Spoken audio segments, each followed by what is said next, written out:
Hi everybody, it's your girl Jamila, aka Jay, and I am back with another video. So this is October, Domestic Violence Awareness Month. I know some of you are probably saying, when is she gonna do the live for the jewelry for BKG Crown Jewels?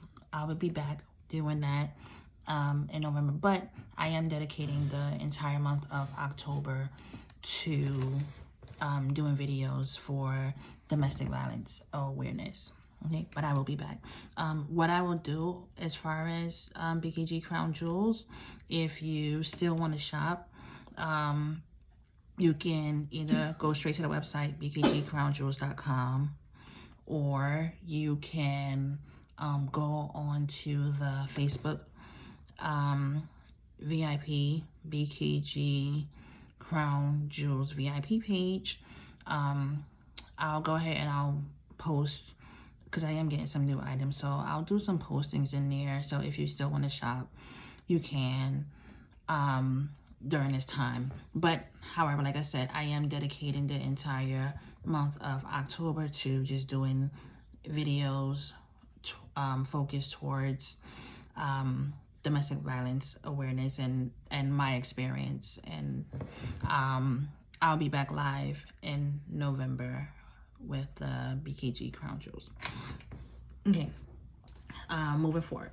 So got that part out the way. I found a poem that I had written in 2007, in July of 2007. And I'm just gonna open up by reading the poem to you guys, and then I'll go into like a couple of more stories. My mom is so funny. Like, nobody really knows, like, it's not a single person that, well, probably one person knows, but he's like, but no one other than him like really knows like just about almost everything that took place. I didn't really talk about it too much. Like, I'll talk about it here and there with like different individuals, and like every time I tell someone what happens, they're like, what? I didn't know that happened. I'm like, yeah. So no one really knows all that I went through, and like how I truly am a survivor. Like no joke, like legit, like I am truly a survivor. Like, as you can see, like the stories that I tell, like I cannot make it up. Okay, it seemed like something that's out of a movie. If I was to sit down and watch a movie right now that where the man or the woman was abusive, like I can pretty much tell you what's coming next, line for line. Like, I actually did that when I went to the movies with my friend, when that what's that Tyler Perry movie? Diary of a, no, not Diary of a Mad Black Woman. It's the other one, with Blair Underwood. And it was like right around the time that everything was happening for me, and I knew what was coming next, line after line. And I was just sitting there like, seen it before. So yeah, so let me just go ahead and jump into the poem. And why does he always do this?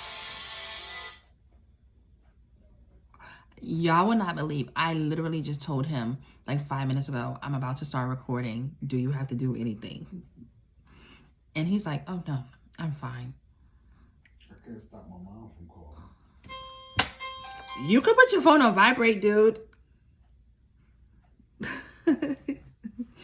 All right. So yeah, let me go ahead and read the poem real quick. Like, I think he does this on purpose. Okay. All right.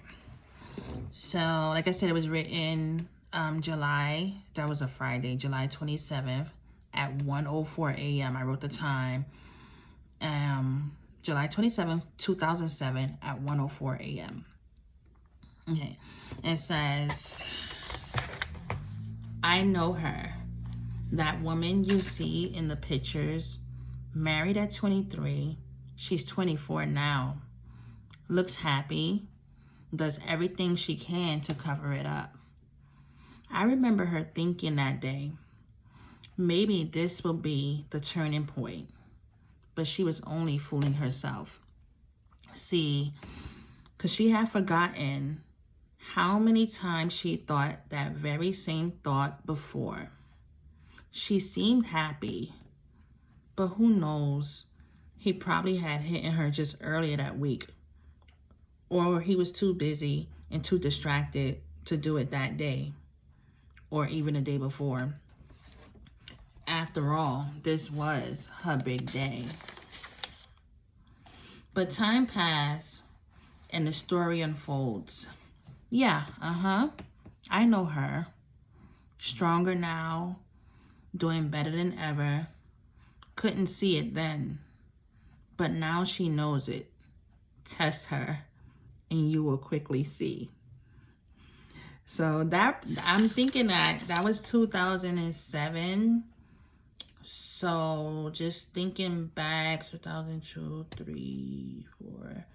So that was like around the time, like me and him weren't together. We were separated. We weren't divorced yet, but we were separated. And yeah, I probably was like looking at some pictures and just like, oh, and just like let me go write something. So yeah. So as you can see, like I said in the poem, like I will always, let me just unplug this. I will always like do stuff to cover it up, or like, because you know, when you're going through something like that, it's easy to feel like embarrassed or ashamed, like you really don't want nobody to know. Besides the fact, like I said, like abusers, like they will threaten to hurt or harm your family or your friends, your loved ones. But on top of that, like you don't really want nobody to know that, you know, this is happening. Like it's shameful almost, and you shouldn't be shameful, but it is. So yeah, I did everything I could to cover it up. Like I said, like my coworkers, they had no idea. The people at the church, let me tell y'all something. I came on here, I was planning to tell a different story, right? I was planning on telling a different story, but just, you know, from what I just now said, I have to go into this. So the people at the church, like they had no idea, right?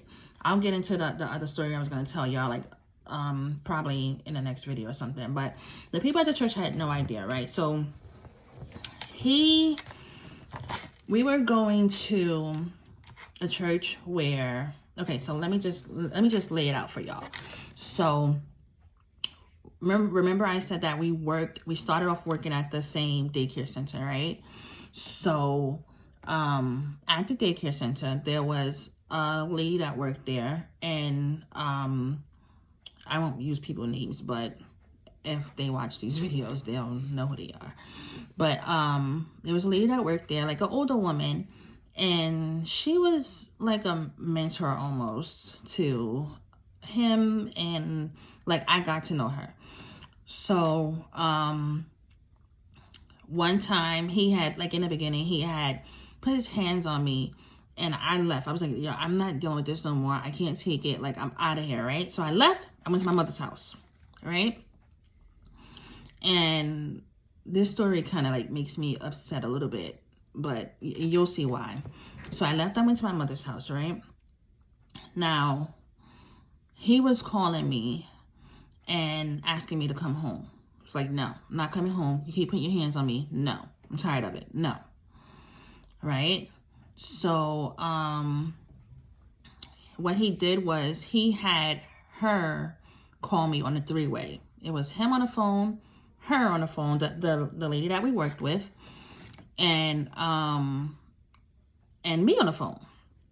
So he had her ask me, you know, can I just come home? And she said to me, she was like, oh, come on, baby. Like, he won't do it again. He's sorry. I'm like, no, but he put his hands on me. Like, I'm like, no, he hit me or he slapped me, whatever. And she was like, oh, he's sorry. Like, he won't do it again. Go on, baby. He wants you to go home, right? So me listening to her, because, you know, I trusted her. I was like, okay, I'm going to go home. I went home, right? And he did it again. He might not have did it like right away, but he did it again. He did it again and again and again and again and again.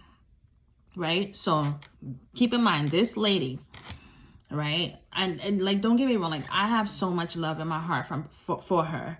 Like I can truly say, like, to this day, like, she didn't mean any harm. But remember I said that he was very active in the church. So this woman, we ended up going to the church that she went to, and her sister and brother-in-law were the pastors of this church, right? And so what happened was, like I said, nobody in the church had any idea. And if they did, they didn't say anything about it. So eventually, like, when it got towards the end of it, and I was going to wait to tell this story because, like, this is towards the end. But since I started talking about him being active in the church, this is why I'm talking about it now. So when it got toward the end of it, I and on this particular day, so let me just say what happened. So we went out, we went shopping, like I was subbing in the Board of Ed, and we had just actually moved back from North Carolina. I had went back to subbing in the Board of Ed. He wasn't working just yet. He was about to start working in another like well-known daycare. And we had went shopping or whatever. It was like around the holiday time. So we went shopping, and these people were like following us through the store, like profiling or whatever. And we weren't like the best dressed back then. Like we didn't really have that much money. So like we weren't the best dressed. Or maybe it wasn't because of the money. Maybe it's just because he had me looking homely and crazy. Like I said, like the way I was dressing, y'all, it was like crazy. So maybe that's what it was. Because I'm like, wait, working in the Board of Ed, making $140 a day. Like, I had money. Maybe it's just because he had me looking homely and crazy. So the people was following us around the store, whatever. And he had made a comment if I wasn't looking the way I was looking. Something like that. But whatever. Nonetheless, it happened. So that night, you know, we got into an argument, whatever. So I got up. I had enough. Like, he said what he said to me. And I had enough, and I got up and I was getting ready for work. So on this particular day, I was getting ready for work. He was getting ready for an interview. That's what happened. Yes, see, it's coming back to me.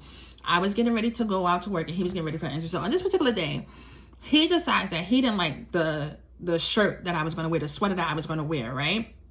Because he felt that the sweater was too short or something. Like, I'm going to teach kids. Like, how short can it really be? But remember, like I said, he liked me to dress in loose clothes. And by this time, I guess I had it. I was going to wear what I wanted to wear. So what he did was, that morning, I'm headed out to work. And mind you, like, I worked like in a school right across the street. So it wasn't that far. But like, I'm getting ready to go out to work, and you're going to make me late. So he decides to stop me from going out the door and tears my sweater. Yep. He tore my sweater. So now I'm sitting here like, yeah. Like, I'm going to be late for work. Yeah, I'm a sub. But, like, this school, they have been calling me to work every day. So it was like, even though I was a sub, I was a regular teacher because I was getting called every day almost I think the teacher that I was subbing for, she was out having surgery or something. I forget what it was, but I was like, I had a regular class. Like, I was there regular, and I know what time I had to be there to get my students. So now I'm going out to work, and you tear my clothes and you make me late. Okay. Like I said, at this point in time, I had enough. So what did I do? Oh, you think you're going on a job interview? No. So in turn, all the buttons off of his shirt, pop, pop, pop, pop, pop. Okay, since I'm not going to work, now you're not going to your job interview. And that was that. So what happened? It turned into a big fight. Like, y'all, when I tell you, it turned into a big fight. Like I said, by at this point in time, like, because it was towards the end, it like pretty much was the end. Like, I wasn't scared anymore. And there was like a big wall unit in the living room. Boom, knocked down. I'm gonna tell y'all how bad it looked in that house. Okay. he had like had me on the floor or whatever, hitting me, punching me, and I'm like blocking it or whatever. And he had a Timberland boot over there. I picked up that Timberland boot, boom, knocked him in the head. Like, I cannot make, I'm so serious. Like, it was like World War 100 in there, because I was fed up. I had enough. So he up there punching me in my head or whatever. And I think that I must have had a bruise, because what ended up happening was he left, or did whatever happened. No, I went to the school, because I went to the school and I had to tell them. They saw like my hair was looking crazy and I was looking all crazy, and I think I had a bruise on my face. Matter of fact, I did have a bruise on me. And I went to the school and I told them, you know, I apologize, I can't come. Like, I was so pissed off, because like I said, that was a regular position for me. Even though I was a sub, I was a regular sub there. And let me tell y'all, this school had me working there every day, subbing. They had me working in the afternoon, because doing test prep with the kids for the same teacher that was out, because I was in a testing grade. I think it was like either 5th or 6th grade. They had weekend classes on a Saturday. They had me doing that, because like, I guess because they knew like I was good. Like, I'm the teacher. Like, I'm good at what I do. So, and that was messed up for me at that moment. First of all, I had to go over there and I had to apologize to these people for not showing up that morning. And then I had to apologize for coming in there like with my appearance looking crazy, my face looking crazy, my hair was messed up. Like, and like I said, that was like not permanent position, but like it was almost permanent. And like, you messed up my money, dude. So yeah, so I went over there, and then after that, I didn't go back to the house. I went to my mom's house.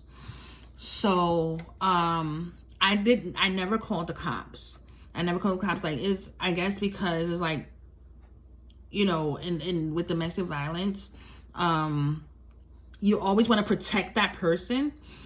I know it sounds foolish, but like I said before, like, you cannot help that person, because that's just the mentality that people that are abused have, because like, it's like you still love that person. You don't want to see them harm or hurt in any way, so you just don't call the cops, right? So I didn't call the cops. I called the cops like one time. That's because my mom made me call the cops. And let me tell you about these stupid police officers. My mom, you know, she had me call the cops or whatever, and they filled out domestic violence paperwork for me.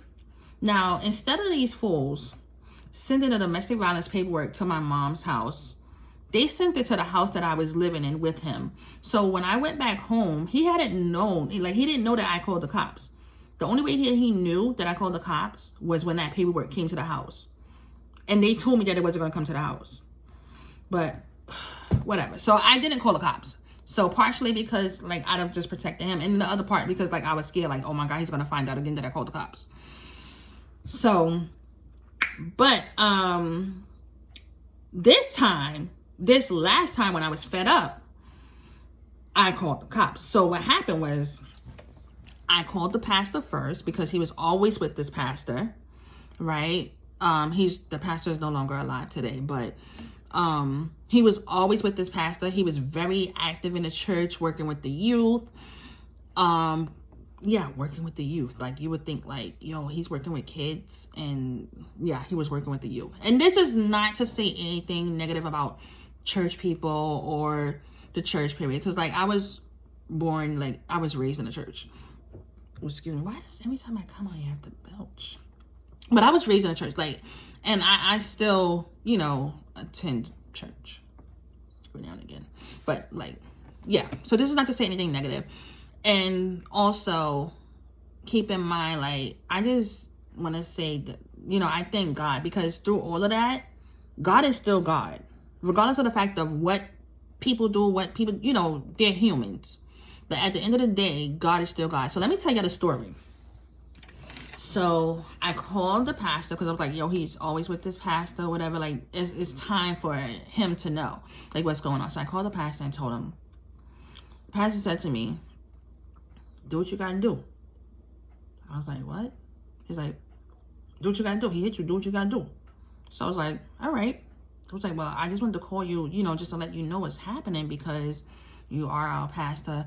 And I'm to the point where, like, I'm just going to call the cops. Like, I can't take it anymore. So let me do what I have to do. So I said, okay. So I called the cops, right? Not to make a report or anything. This is why I called the cops. I called the cops because I wanted an escort to go into my apartment and just get my stuff and leave. I wasn't going to go over there by myself. So I called the cops and I told them, listen, I don't want to press charges or anything. I don't want to be bothered with him. I just want to get my stuff out the house and I want to go. The cops came to my mother's house. And when they saw me and they took the report, it wasn't just an escort. Okay? They saw me and I had bruises, like I had like marks like on my face or whatever, or wherever it was at. I don't even remember where it was at, but they said, no, we have to arrest him because you have marks on you. Okay, it's out of my hands because they take domestic violence very seriously. So it was out of my hands. Like, all I wanted was just the escort to go and get my stuff, but they was like, no, we have to arrest him. Did the police report and everything. By this time, like, I was like, well, I'm just gonna move out the house. You know, I can't deal with this. I went to my aunt and uncle house, and they was like, you know, you can stay here for a little while. But what ended up happening is, after they called him, made him turn himself in, and I had an order of protection against him, so I ended up keeping my apartment, right? I kept my apartment because he couldn't come back no more. So, but that didn't stop him. Like, he still was coming back.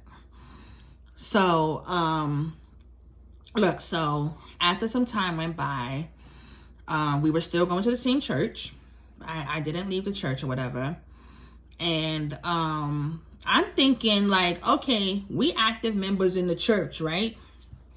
It was a small church, but I'm like, we active members in the church, and they had this slogan, you know, where they care about people and all this stuff. So I'm like, well, they care about, first of all, if he's in a lead position in the church, I'm like, okay, maybe they're gonna take this time out to like give us some counseling or something, like to help us or something. Like, I was still kind of being hopeful, you know, like maybe they're gonna help us. That is not what happened. And this is the part, I'm getting to the part, y'all, that really angered me, and to this day it still makes me feel a certain type of way inside, and I'll tell you why. So we still going back and forth to the church or whatever. He, I guess, was telling them that he wasn't coming to the house or whatever, and but he was still coming to the house. And I think I said that I had went to the pastor and I asked him something. I don't remember what it was, but I was like, you know, just speak to my husband or whatever. And he was like, well, I ain't giving him no messages for you. I was like, wow, like, okay, well, whatever. Like, they were really treating me like I did something wrong. They were treating me like I did something wrong. I'm going to say it again. They were treating me, the victim, like I did something wrong. This is the part where I get upset, okay? So, look. I remember one day, like, you know, that was my husband. Like, we were still sleeping together, okay? Like I said, he would still come to the house. We wasn't coming to the house to have prayer sessions and play patty cake. No, we were still sleeping together. But every time he would see me in the church, he would act like he wasn't just with me the night before, right? So, I think I had made a comment one day about, me wearing lingerie or something. It was like me and two other women, and I made a comment about me wearing lingerie. And the same lady, now check this out, the lady who we worked with her, who was the sister and sister-in-law to the pastors of the church, her daughter. Okay, y'all got that? So the niece of the pastors turned around and says to me, oh, you must be imagining things. I'm like, well, now, y'all, at this time, I was so quiet and so naive. I didn't really say much to people. But had it been now, she would have got that snapback. She would have, yeah.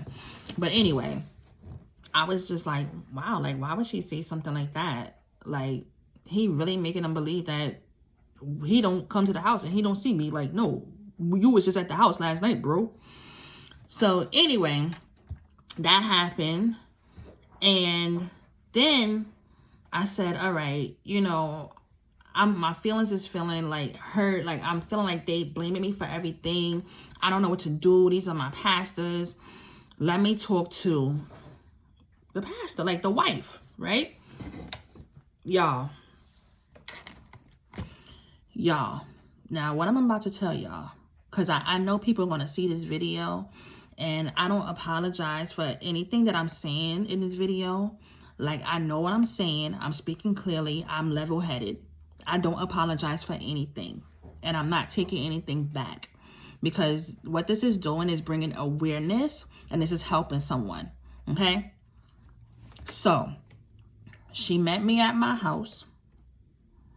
We sat in her car, and I was telling her, you know, the stuff. I showed her some, because before I had got with my ex-husband, remember I told y'all that I was fresh out of college and I went to modeling school and all this stuff. I had a whole portfolio. I was going to try to go for like modeling gigs and stuff like that.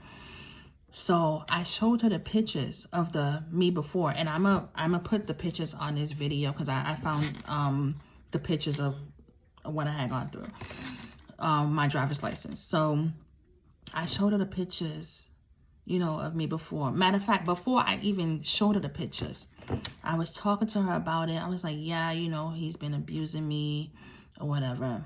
And you know what she told me? Every time I repeat this story to somebody, I want to cry.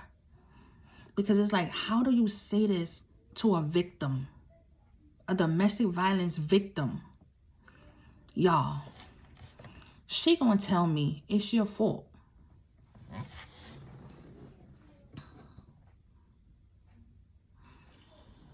She told me, the pastor, co-pastor, whatever you want to call it. And like I said, I am in no way at all targeting men and women of God. I'm in no way at all targeting pastors or leadership in the church, okay? Because there are some pastors that, you know, they do what they got to do. Let me tell y'all, I got another story that involves a pastor with this.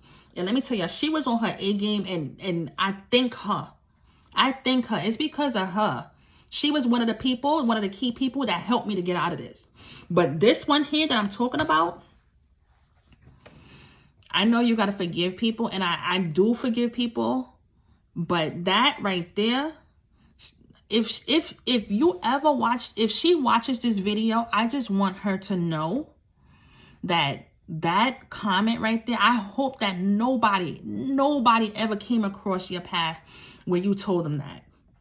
After me, I hope that nobody ever came across your path. That could have caused me right then and there to commit suicide. And that's a fact. Because let me tell y'all something. Nobody knew this. But earlier in the relationship, before it had got to this point where I decided to fight back, I was pretty much, I guess you could say, suicidal. I would take Motrin. Like, I didn't want to die. But I didn't want to live either. I told you I was asleep, and that was the most peaceful state that I was in while I was sleeping. So what I would do is, like during my menstrual cycle or whenever, I would take Motrin or painkillers. I think it was Motrin or whatever. But I would take painkillers. And you know how it tells you not to take past a certain amount within a certain amount of time frame?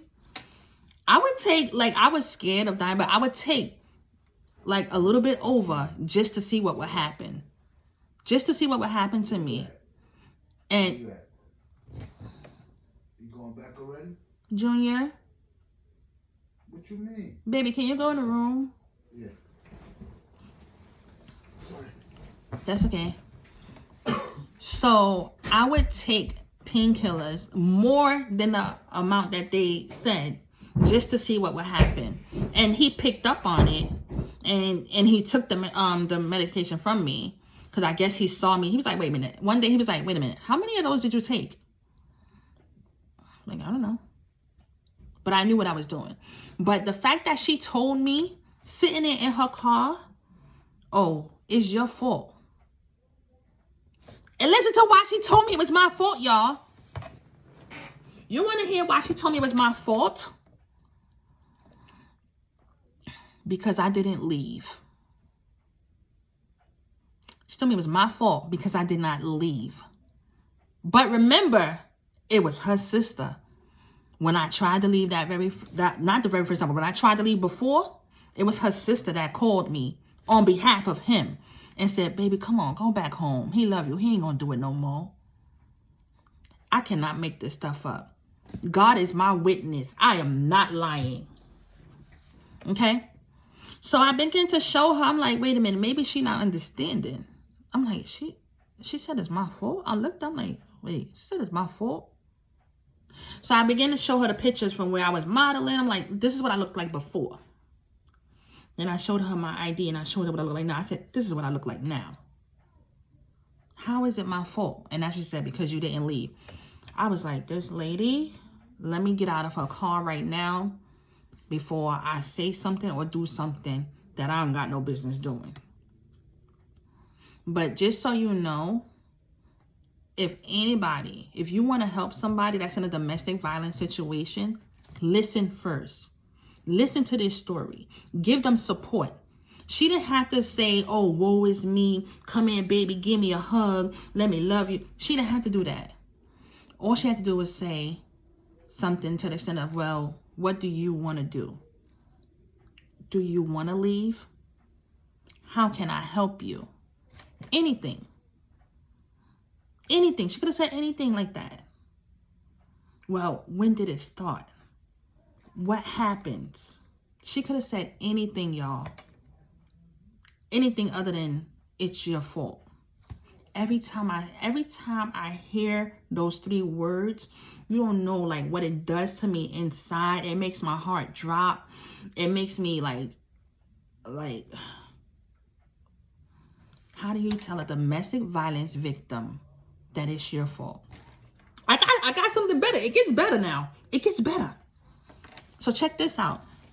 So I was talking to the husband one day, I guess the lead pastor or whatever, I don't know. Talking to the husband one day, and I forget what I was telling him exactly. But the husband says to me, well, we told him, nobody came to me. We told him that, we will offer y'all counseling. But he said that you didn't want no counseling because you didn't want nobody in your business. What? I want to say something else right now, but I'm getting my life together, y'all, so I'm not going to cuss. I'm like, are you kidding me? I'm going to repeat it again.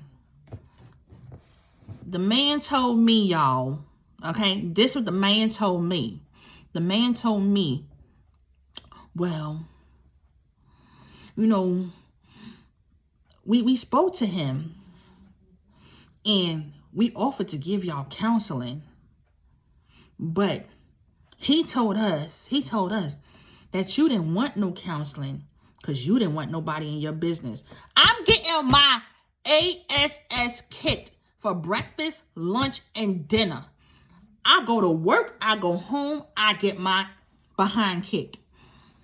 I go outside, I come in the house, I get my behind kicked. I come to church on Sunday and Wednesday, and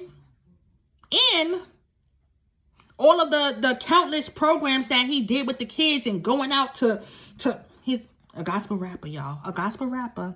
And I don't know if y'all figured out who it is by now, but he is well known. Okay? He is well known. But a gospel rapper, y'all. I go to a program with him, come back, be the supportive wife, come back, get my behind kicked. Okay? I wake up in the morning, get my behind kicked, go to sleep at night, get my behind kicked, just get my behind kicked just because. And you mean to tell me that you listen to an abuser that says, oh, she don't want nobody in her business?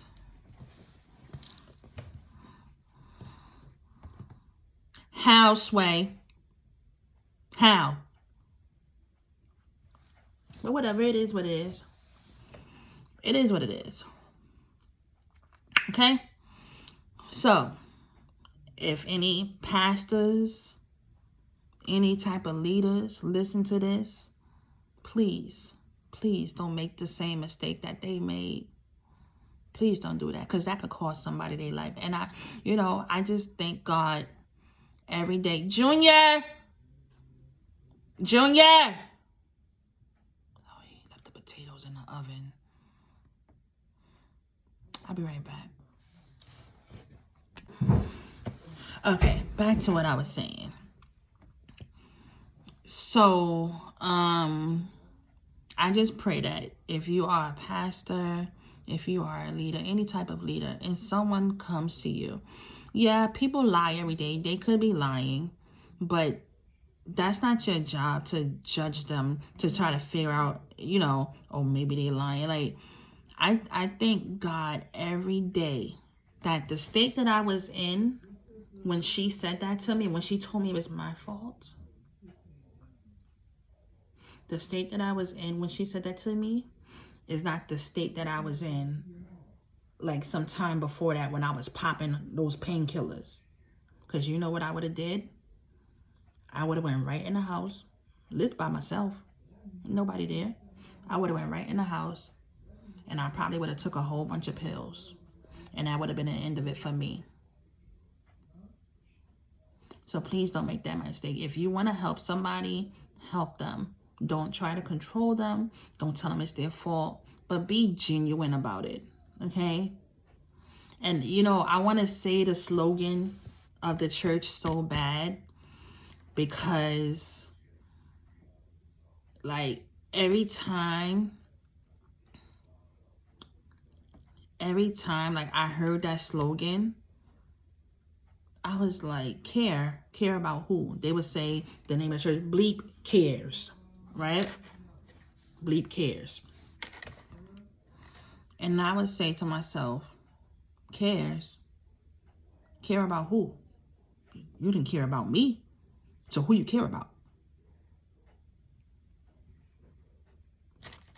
But whatever. So, yeah, I didn't expect to tell that story just yet, but I guess I needed to. And I'll probably record another video tonight with another story. Yeah, I mean, I'm not gonna sit here and act like since all that has taken place, that I haven't had any communication with my ex-husband.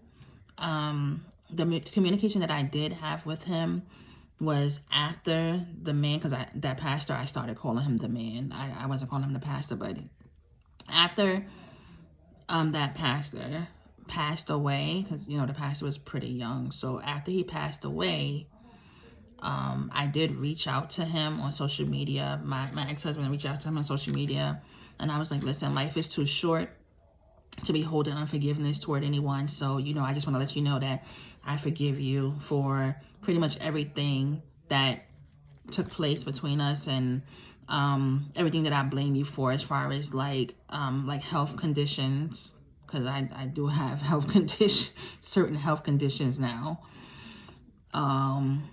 That's probably from me getting knocked upside my head, or other things that I don't care to disclose right now.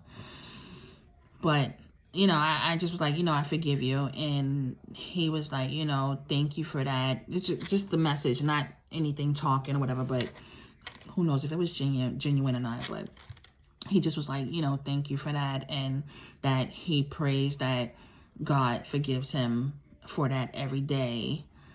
So, And I think he might have apologized. I'm not even sure. He probably did apologize. I don't know. But yeah. So I'm not angry about it anymore. Like I said, this is just my experience that I'm finally able to talk about, that I'm finally sharing, and in hopes that it will help someone else not to stick around for it, because girl or guy, it ain't gonna change. They're gonna keep doing it. Okay? And to help those that might have family or friends that's involved in domestic violence situation, you know, to help them to better understand what's going on and how they can help that person. Okay. All right. So yeah, that's it. So I think I'm gonna do another video after this. Like right. I'll wait a couple of minutes and then I'll do another video. All right. And I will speak to you guys later. And I love you. If no one told you that they love you today, I love you. And God bless you. Bye.